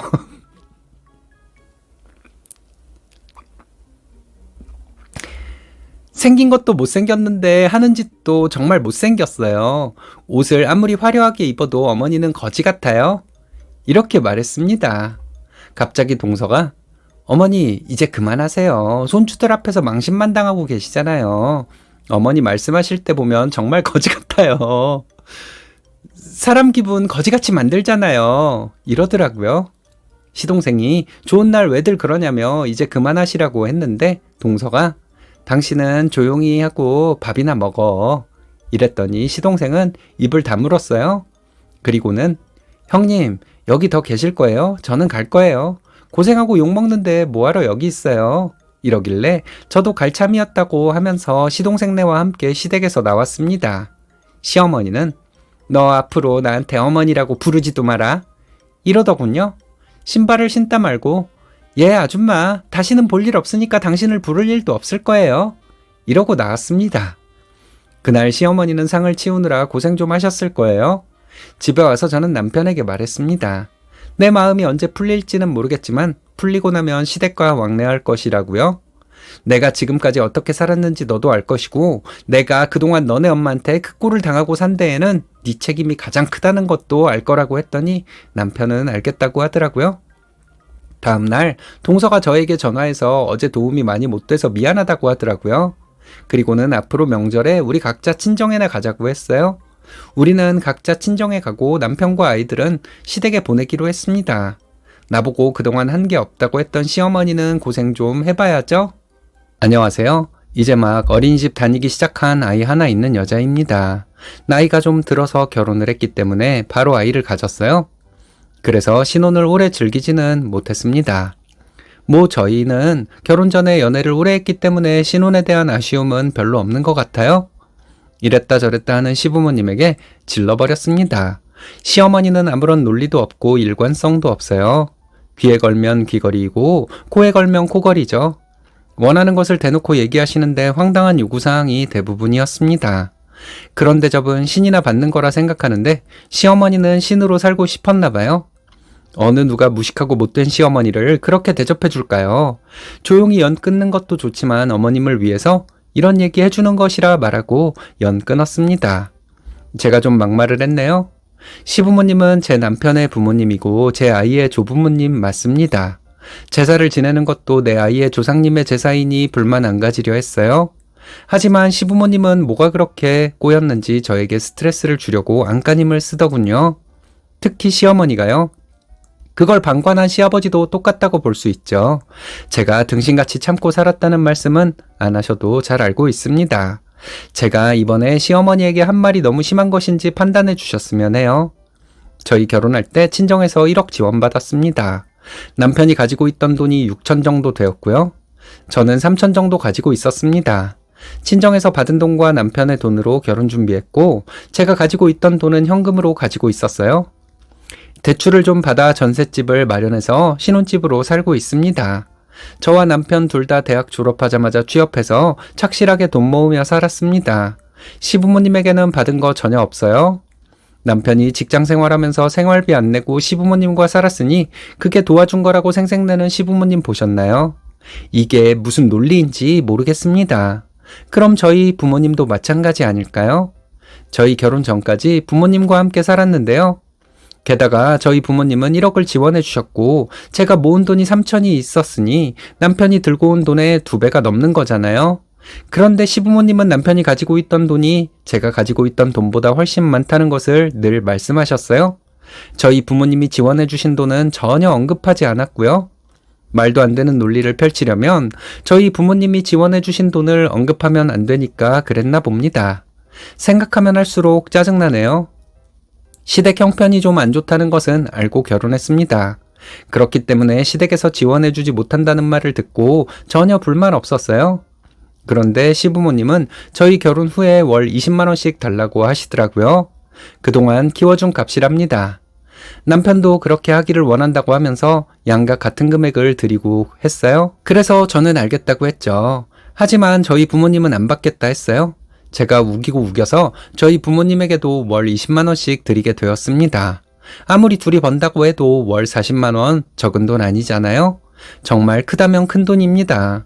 시부모님과 외식을 하면 저희가 전부 계산해야 하고 만날 때마다 은근히 또 용돈을 원하셨어요. 물론 단 한 번도 따로 용돈을 드린 적은 없습니다. 무슨 맡겨놓은 돈 달라고 하는 것처럼 말씀하셔서 기분만 상했어요. 저희가 친정에 가면 저희 엄마가 음식을 많이 해 놓으십니다. 남편이 잘 먹는 음식을 알고 계셔서 남편을 위한 음식 위주로 해 놓으세요. 남편은 엄청 좋아하죠. 친정에 가면 아주 가끔 외식을 하는데 그때마다 저희 부모님이 식대 전부 계산하셨어요. 저희 남편이 몰래 미리 계산을 하면 그 이상으로 저에게 용돈을 주셨습니다. 제가 임신 중일 때는 출산 준비물 사라는 핑계로 아이 태어난 후에는 아이 옷 사 입히라는 핑계로요. 이런 분위기 차이가 있지만 양가의 형편이 다르니 시부모님이 못되게 굴지만 않았더라도 별 불만 없었을 것 같아요.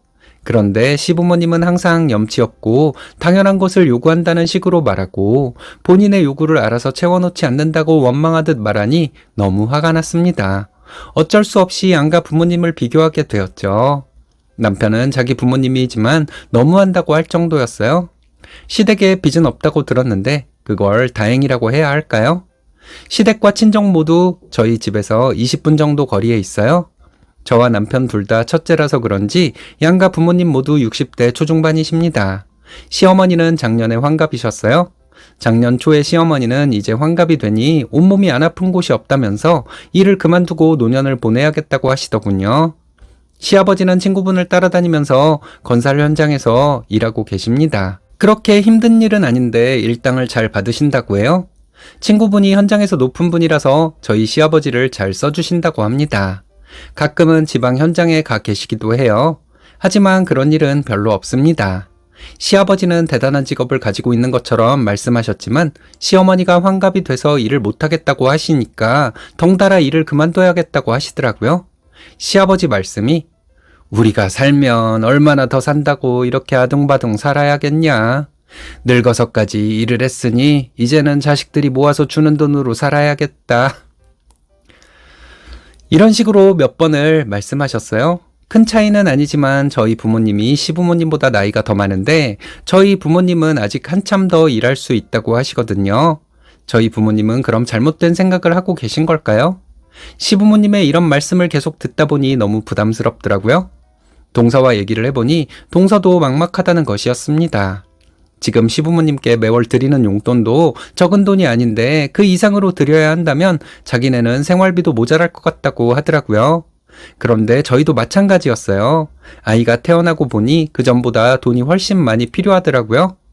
근데 아이가 커가면서 돈은 훨씬 더 많이 든다고 하는데 시부모님을 저희와 동서네가 어떻게 책임을 질 수가 있겠어요? 시부모님은 젊은 시절부터 일을 해서 자식들 다 키우고 지금까지 일했으니 그걸로 됐다는 말씀을 한동안 입에 달고 사셨습니다. 자식들에게 세뇌를 시키려는 것 같았어요. 만나기만 하면 몇 번씩 그 말씀을 하시는데 정말 어쩌라는 건지 모르겠더라고요.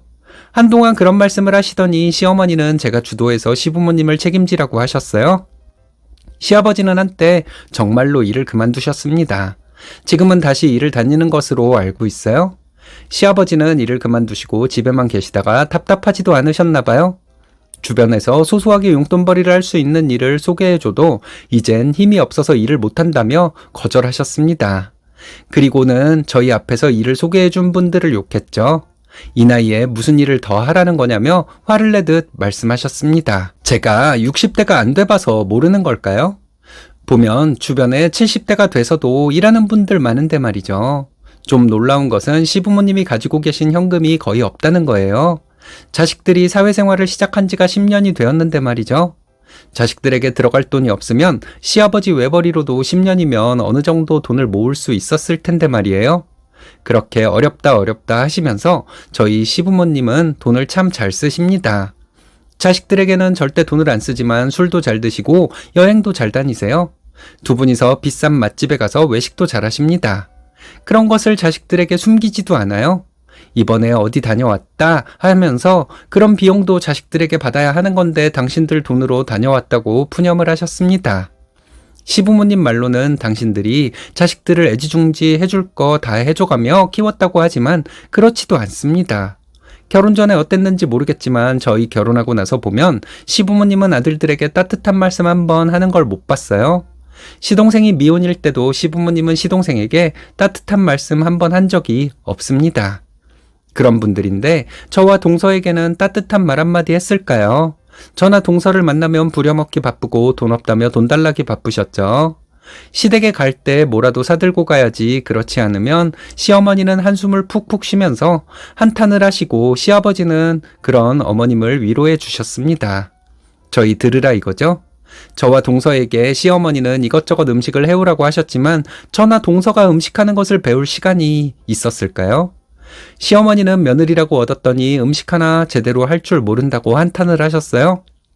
시동생네와 저희는 사이가 좋아요. 다 같이 시부모님 모시고 외식을 하면 서로 돈을 내겠다고 티격태격합니다. 동서는 저희가 아이가 있으니 자기가 낸다고 하고 저희는 맞이니까 낸다고 하는데 시부모님은 누가 돈을 내든 전혀 관심 없으십니다. 조금이라도 더 비싼 곳에 가서 외식을 하면 그걸로 만족하는 분들이죠.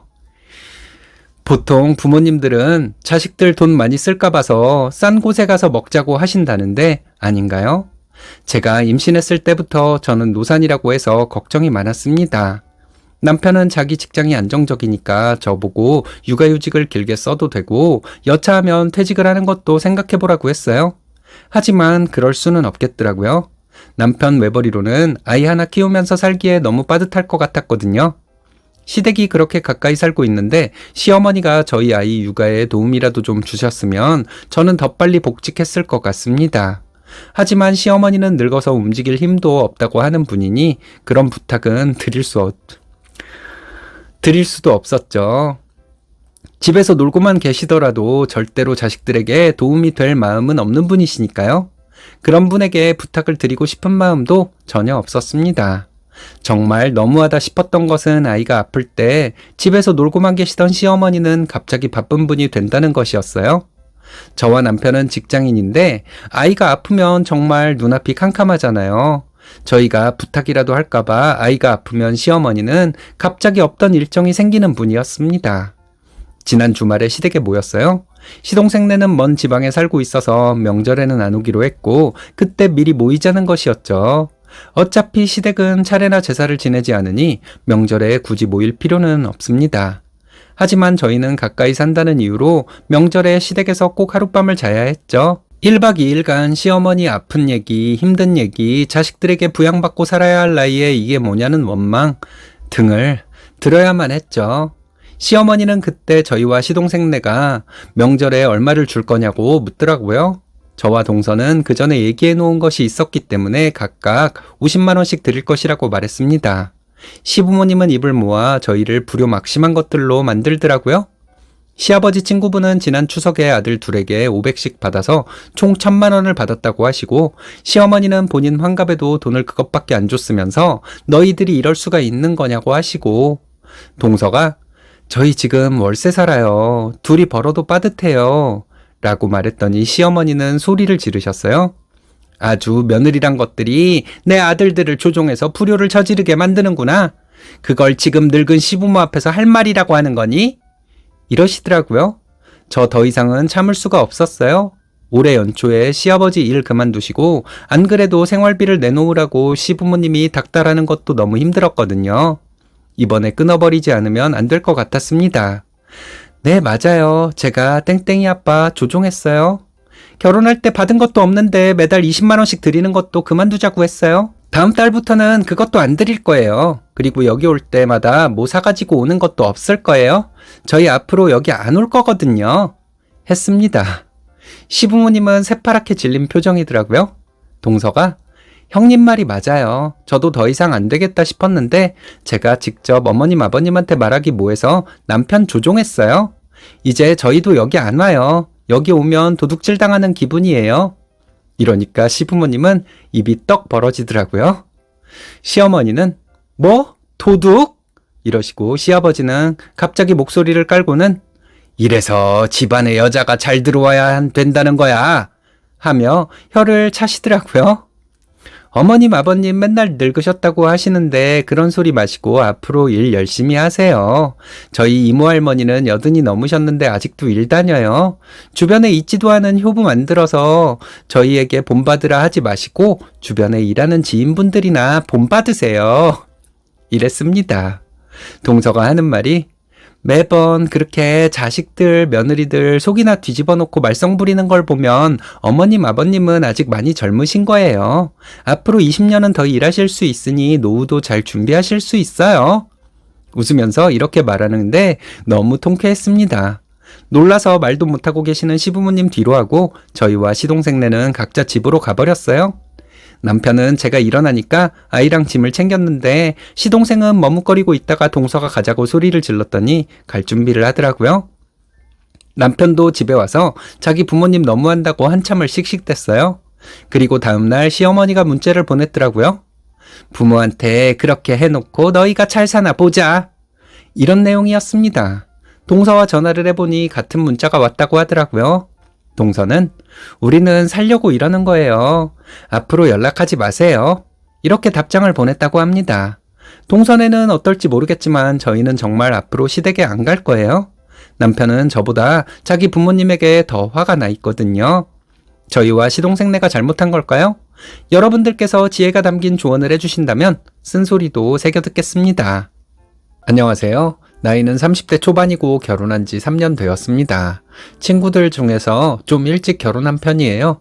제 친구들 중에서는 지금 미혼인 친구가 더 많습니다. 아직 아이는 없습니다. 곧 가질 예정이에요. 이제 시어머니 때문에 속상할 일이 없을 것 같거든요. 시어머니가 주는 스트레스가 사라지고 나니 회사에서 받는 스트레스가 꽤나 크더라고요. 보통 직장인 스트레스가 적지 않다고 하잖아요. 저는 시어머니가 주는 스트레스 때문에 회사에서 받는 스트레스를 제대로 느끼지 못하고 살았나 봅니다. 참 대단한 시어머니죠. 시어머니는 주변에 있는 모든 사람을 험담하는 분입니다. 거실 소파에 앉아서 남들 흉보는 것이 시어머니의 유일한 낙이죠. 시어머니가 하는 일은 남들 흉보는 것밖에는 없는 것 같아요. 남들 흉볼 때 시어머니는 희노애락이 전부 나타납니다. 남들 험담 속에서 인생을 사는 것 같아요. 한이 맺힐 정도로 나에게 잘못한 사람이 있으면 그 사람에 대해 험담을 하는 것은 이해할 수 있잖아요. 하지만 시어머니는 자기 마음대로 조종할 수 없는 사람을 험담해요. 막내 작은 아버님은 시어머니에게 무서운 사람입니다. 시어머니가 잘못하고 산 것을 사람들 앞에서 대놓고 얘기하는 분이죠. 그럼 시어머니가 가장 싫어할 사람이 작은아버님이잖아요? 그런데 시어머니는 그분 험담은 하지 않습니다. 없는 데서 그분을 험담하는 것 자체도 무서운가 봐요. 참 어이없죠. 시어머니는 지금도 보는 사람마다 저의 험담을 하실 것 같습니다. 결혼 초반에는 시어머니가 제 험담을 할까봐 무서웠는데 이제는 무섭지 않아요. 시어머니와 모르는 사이로 평생 지낼 거니까요. 신경 쓴다 해도 바뀔 건 아무것도 없죠. 그런 것에 괜한 감정 소모를 하고 싶지 않습니다. 남편과는 사이가 좋습니다. 취미가 같아서 남편과는 권태기 같은 것도 없었어요. 연애도 오래 했고 결혼 생활도 3년이 됐으면 권태기 같은 것이 있을 법도 한데 말이죠. 시댁과 친정 모두 저희 집에서 차로 40분 거리에 있습니다. 양가의 경제 수준도 비슷해요. 시댁은 예전에 경제적으로 많이 풍족했다고 합니다. 시아버지는 사업을 하셨고 시어머니는 가정관리사를 쓸 정도로 많이 풍족했나 봐요. 남편이 대학 다닐 때 시아버지 사업이 한번 휘청거렸고 그때 많이 힘들어졌다고 합니다. 지금은 중산층 정도 돼요. 시아버지 사업이 어려워졌을 때 정말 거리에 나앉을 뻔했는데 집 한 채라도 남은 것이 다행이라고 할 정도예요. 저는 소위 말하는 명문대를 나왔고 남편은 서울에 있는 중상위권 대학을 나왔습니다. 제가 남편보다 나이가 어리고 여자이지만 남편과 비슷한 연봉을 받고 있어요. 그럼 대단한 것이라고 늘 하는데 시어머니는 저를 깔보지 못해 안달이었습니다. 예전에 어떻게 살았다, 과거를 추억하며 허세를 부리시는데 과거에 잘 살았던 것이 뭐가 그렇게 중요할까요? 과거에 잘 살았던 것을 가지고 지금 사람들을 그렇게 무시해도 된다고 생각하는 시어머니의 정신세계가 이해가 가지 않네요. 남편은 자기 엄마가 평범한 엄마라고 생각하고 있었습니다. 저도 처음에는 시어머니가 평범한 분인 줄 알았죠. 남편은 시어머니처럼 모난 성격은 아니지만 남들 험담을 잘하더라고요. 저렇게 성격이 좋은 사람이 왜 남들을 뒤에서 험담하는지 모르겠어서 남편과 여러 번 얘기를 했습니다. 뒤에서 남을 험담하면 그게 나중에 나한테 돌아온다는 것을 알고 있으면서도 남편은 습관적으로 뒷담화를 하는 것 같았습니다. 저랑 얘기해서 나쁜 습관을 고쳤죠. 그 후에 남편은 다른 사람들이 누군가를 뒤에서 욕하는 것을 진저리 치며 싫어했습니다. 자기의 안 좋았던 모습을 보는 것이 마음 아팠나 봐요. 저를 처음 봤을 때부터 예전에 잘 나가던 시절을 얘기하며 허세를 부리던 시어머니가 결혼 직전에 예단 얘기를 꺼내셨어요. 처음에 시어머니는 저희 결혼에 아무런 지원도 해줄 수 없다고 하셨거든요. 예전 같으면 집 한 채 해주는 것은 일도 아니었다고 하시며 아쉬워하시는 시어머니를 보고 저는 말씀만으로도 감사하다 생각했습니다. 어쨌든 저희는 양가에서 지원 안 받고 결혼하기로 했는데 시어머니가 나중에 딴소리를 하신 거죠. 남편에게 이건 말도 안 되는 것이라고 말했는데 남편은 처음에 잘 못 알아듣더라고요. 누가 더하고 덜하고가 무슨 문제냐는 식으로 말하길래 시어머니가 그런 식으로 나오면 안 되는 거라고 화를 냈죠. 남편은 시어머니에게 가서 말했고 결국 예단 얘기는 없었던 걸로 하고 결혼했어요. 근데 저는 시어머니가 예단 얘기를 꺼낸 것에 대해서 저에게 사과까지는 아니어도 본인이 잘못 생각했다는 말 정도는 들어야 한다고 생각했어요. 근데 시어머니는 그런 얘기를 전혀 하지 않았습니다. 시어머니는 자신에게 상상할 수 없을 정도로 관대한 사람이죠. 남들에게는 엄청나게 깐깐한 사람이고요. 결혼 전에도 시어머니는 과거를 회상하며 허세를 부리셨는데 결혼 후에는 더 심해졌습니다. 그 사람이 없이 살아서 그렇다는 말을 자주 하셨죠. 가난한 집에서 자라서 그 사람이 단점을 가지고 있다는 건데 시어머니야말로 없는 집에서 자란 사람이거든요. 사업하는 남편 만나서 20여 년 좀 넉넉하게 살았던 것을 가지고 본인은 무슨 공주로 자란 것처럼 말하셨습니다. 듣다 보면 시어머니의 논리에 허점이 너무 많고 하는 말마다 자기 잘났다는 말이니 얼마나 제가 짜증이 났겠어요? 결혼 후에 시어머니는 한 번뿐인 신혼여행 좀 좋은 곳으로 가지 그랬냐고 하고 드레스도 좀 비싼 걸로 하지 그랬냐고 하고 그걸 결혼 전에는 왜 말씀하시지 않으셨냐 했더니 제 취향이 그런 줄 알았다고 합니다. 제 취향을 존중해 준 거래요. 그 말은 네가 없이 자라서 그런 걸 고르는 줄 알았지 이런 뉘앙스였어요. 결혼 전부터 그런 말씀을 가끔 하셨지만 결혼 후에 시어머니는 안부전화로 저에게 스트레스를 주셨죠.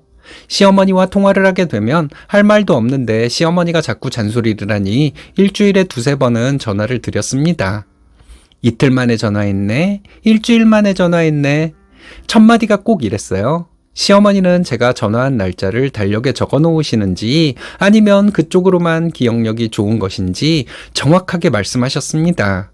제가 안부 전화를 안 했다고 해서 자식으로서 할 일을 안 한 건 없다고 생각하거든요. 생신, 명절, 어버이날 등에 제가 할 일은 다 했습니다. 솔직히 말해서 친정을 챙기려면 시댁도 챙겨야 하기 때문에 이런 것들을 챙긴 거죠. 시어머니를 존경해서 챙긴 것은 아니었습니다. 제 마음을 시어머니도 아시고 계셨을 거예요.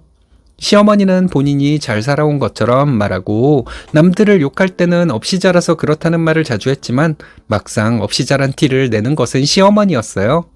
저희 부모님은 명절마다 시댁에 선물을 보냈거든요. 그런데 지금까지 시댁에서는 친정에 뭘 보낸 적이 단 한 번도 없습니다. 저에게 선물 세트인지 뭔지 와 있더라. 이렇게 말한 것이 전부였죠. 사돈으로부터 선물을 받았으면 직접 감사 인사를 전하지는 못하더라도 저에게 감사 인사를 전하라고 얘기하는 게 기본 아닐까요? 시어머니는 뭐가 그렇게 잘난 사람이라 그런 것을 받고도 감사 인사를 할 줄 모르는지 결혼하고 5개월 뒤에 시어머니가 엄청난 거짓말을 하고 다닌 것을 알게 되었습니다.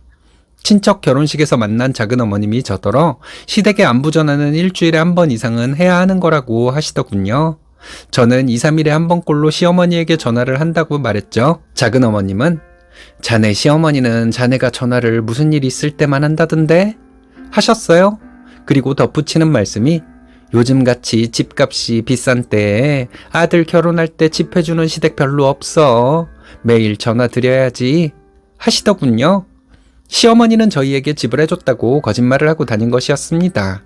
그 자리에서 바로 작은어머님께 우리 결혼할 때 시댁에서 지원받은 거 한 푼도 없다는 것을 말하지 못한 게 너무 아쉬웠어요. 시어머니가 무슨 말씀을 하신 거지? 작은어머님이 뭘 잘못 들으셨나? 이 생각을 하다가 작은어머님에게 아무 말도 하지 못했습니다. 그때는 시어머니가 그렇게 거짓말을 하는 분이란 걸 제대로 파악하지 못했을 때이기도 했고요.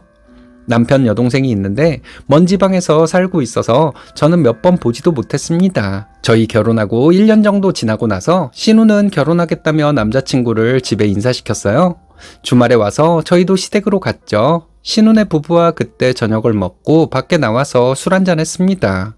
신우 남편은 그때 저에게 어머님한테 조금만 더 잘해주시면 안 될까요? 이런 말을 했어요. 신우도 아니고 신우 남편이요. 그것도 신우와 결혼 전이었는데 말이에요. 안 봐도 알겠더라고요. 시어머니는 신우와 신우 남편에게 제 욕을 하신 거죠. 남편은 엄한 표정으로 신우 남편에게 땡서방이 그런 말할 자격이 있나? 할 말 못할 말 가려하는 거 못 배웠어? 하고 언성을 높였고 신우 남편은 딴짓만 했습니다. 자주 보지 못해서 잘은 모르지만 신우도 시어머니를 닮은 것 같아요. 신우 말만 듣고 신우 남편이 그런 소리를 한 것 같았습니다. 그래놓고 시어머니는 제 앞에서 신우 남편 욕을 엄청 했어요. 시골에서 자라서 뭘 모르는 것 같다. 시골 땅 부자라는데 시골 땅 얼마나 하겠냐. 무식한 부모 밑에서 자랐으니 내 딸 앞날이 걱정이다. 이런 식으로 말씀하셨죠. 근데 시어머니야말로 시골에서 자란 분이거든요. 시어머니 고향은 지방 도시의 외곽인 것으로 알고 있습니다. 시어머니는 어렸을 때 시골에서 경제적으로 어려운 집 딸로 자란 것으로 알고 있거든요. 신우 남편은 지방의 땅 부잣집 아들이라도 되지만 시어머니는 시골 가난한 집에서 자랐으면서 어떻게 그런 말을 할 수가 있는지. 그래서 그런지 시어머니는 본인의 어린 시절 얘기를 절대 하지 않아요. 신우가 결혼하고 나서 사촌 결혼식이 있어서 신우 부부가 시댁에 와서 하루 자고 결혼식에 참석한 적이 있어요. 그때 신우 부부와 밖에서 또 술 한잔 하는데 신우 남편이 그 얘기를 또 꺼내더라고요. 신우가 먼저 언니, 제가 좀 부탁 좀 드려도 돼요? 우리 엄마한테 조금만 더 잘해주세요. 이런 말로 시작했어요. 신우와 신우 남편은 저에게 부탁을 하더군요. 전화 좀 자주 드리고 잘 좀 챙겨드리라는 말이었습니다. 남편이 신우에게 너희는 엄마한테 자주 전화해? 하고 물었더니 신우 남편이 저는 사위이지만 일주일에 한 번은 전화 드려요. 이러더라고요. 제가 그 정도로 시어머니 성에 차겠어요? 하고 물었죠. 신우 남편은 시어머니가 자기를 엄청 마음에 들어 하신다고 자랑을 하더군요. 시어머니가 자기네 집안도 좋다고 전화만 하면 칭찬을 한다는 것이었습니다. 저는 신우와 신우 남편에게 시어머니가 한 얘기들을 말해 주었습니다. 신우 남편에 대해 시어머니가 흉본 얘기를 자세하게 해줬어요. 신우는 언니가 지어내는 거 아니에요? 하고 묻더군요. 신우 남편은 자세하게 말씀하시는 거 보면 거짓말은 아닌 것 같네. 좀 부풀려서 말하신 거면 몰라도. 이랬어요. 저는 시어머니와 통화할 때 녹음한 것을 신우 부부에게 들려주었습니다. 시어머니가 전화로 누구 흉볼 때마다 제가 녹음을 했거든요. 신우 남편이 시골 사람이라 마음에 안 든다. 시골 땅 부자가 있어봐야 얼마나 있겠냐. 시골 무지랭이 자식이라 예의 같은 것을 모를 것 같다. 시부모가 옛날 방식을 고집해서 신우가 고생하고 산다더라. 이런 얘기들이었죠.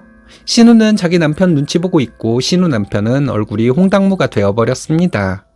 그리고 저희는 집으로 돌아왔고 신우네는 시댁에 가서 자고 다음날 결혼식에서 만났어요. 신우 부부는 결혼식 참석하고 곧바로 내려갔습니다. 그리고 저희는 시댁에 들렀어요. 시부모님은 저희가 도착하자마자 화를 내시더군요. 뭐 때문에 그렇게 화를 내시는지 확실하게 말씀해 보시라고 했습니다. 시어머니는 제가 집안에 분란을 일으켰대요. 시집 와서 제대로 하는 것도 없으면서 집안을 뒤집어 놓긴 한답니다. 그 이유를 말씀하시라고 했더니 그걸 말하고 싶지는 않은 모양이더라고요. 시아버지는 네가 어제 땡땡이랑 땡서방에게 한 말 기억 못하니 그걸 알려줘야 해. 이러시더라고요. 그 말 듣고 큰 소리로 웃었죠. 아, 그거요?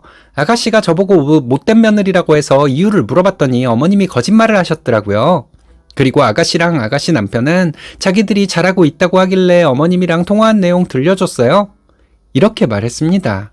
시아버지는 무슨 내용이 들어있길래 신우와 신우 남편이 그렇게 소리까지 지르고 갔냐 하시더군요. 그래서 시아버지께 시어머니와 통화한 내용을 들려드렸습니다. 시어머니는 사색이 된 채로 자기가 남들 험담한 것을 듣더라고요. 시골에서 있는 집이라 해봐야 무식쟁이 아들이지. 시어머니가 이렇게 말한 것을 듣고 시아버지는 혀를 차셨습니다. 시아버지는 그래도 이걸 신우 부부에게 왜 괜히 들려주냐며 따지셨어요. 신우랑 신우 남편이 제가 잘못하고 있는 며느리라고 해서 나는 잘못하고 있는 거 없다고 말했다 말씀드렸습니다. 시어머니는 남 흉 보는 게 취미다. 없는 얘기까지 지어내서 내 흉을 그렇게 본다. 작은 어머님은 시어머니가 우리에게 집을 해준 것으로 알고 계시더라. 어머님은 그런 황당한 거짓말도 하신다. 이렇게 말했더니 신우부부가 믿지 않아서 억울했다고 했습니다. 신우부부에게 시어머니가 너희 부부는 마음에 들어하는 것 같냐고 물었더니 그렇다고 하길래 한번 들어보라고 이걸 들려준 것이라고 했어요. 분란을 일으키는 건 엄마 딱 한 사람이에요. 나랑 땡땡이를 이간질해서 엄마는 좋을 게 뭐가 있어요. 남편이 이렇게 말하니까 시아버지는 한숨을 쉬고 계시고 시어머니는 얼굴을 떨며 아무 말도 못하고 계셨습니다. 어머님은 저희한테 집 해줬다고 거짓말하고 다니셨어요? 저희 결혼할 때 아무것도 지원해주지 못한다고 하시고는 예단해오라고 하셨던 분이 어머님이시잖아요. 어머님이 시골에서 너무 없이 자라서 염치도 없고 분란만 일으키나 봐요. 이렇게 말해버렸죠. 저희 이제 여기 못 와요. 괜히 왔다가 무슨 꼬투리를 잡힐지 몰라서 무서워요. 하고 집으로 와버렸습니다. 이게 작년 여름에 있었던 일이에요. 신우 남편은 그 후로 시댁에 단 한 번도 오지 않았다고 합니다. 신우도 자기 남편 눈치를 봐야 해서 2달 정도 시어머니와 통화도 하지 않고 지냈대요. 그리고 얼마 전에 신우가 혼자 시댁에 왔다 갔다고 합니다. 저희는 물론 시댁과 연 끊고 살고 있고요. 시아버지가 얼마 전에 남편에게 전화로 그 정도 했으면 됐다면서 저를 데리고 다시 시댁에 오라고 했다네요. 남편이 이렇게 말했대요. 엄마가 땡땡이한테 무릎 꿇고 사과해도 안 될 것 같아요. 엄마 때문에 우리는 천하의 불효자가 됐잖아요. 엄마가 그동안 사람들한테 거짓말한 거 다 돌려놓을 수 있겠어요? 이랬다고 합니다. 남편 말이 맞죠. 시어머니는 너무 고귀한 사람이라서 사과는 절대 하지 않을 거예요. 신우 남편에게도 그렇고 저한테도요. 그럼 자식 둘한테 버림받고 사는 거죠? 시어머니는 시골에서 그지꼴로 자란 자기 자신의 과거가 너무도 싫었나 보네요. 남들 흉 보면 자기가 상대적으로 고귀해진다고 착각하는 게 본인 인생을 얼마나 비참하게 만드는지 그 나이 먹고도 모를 수가 있을까요? 지능 문제인 것 같네요.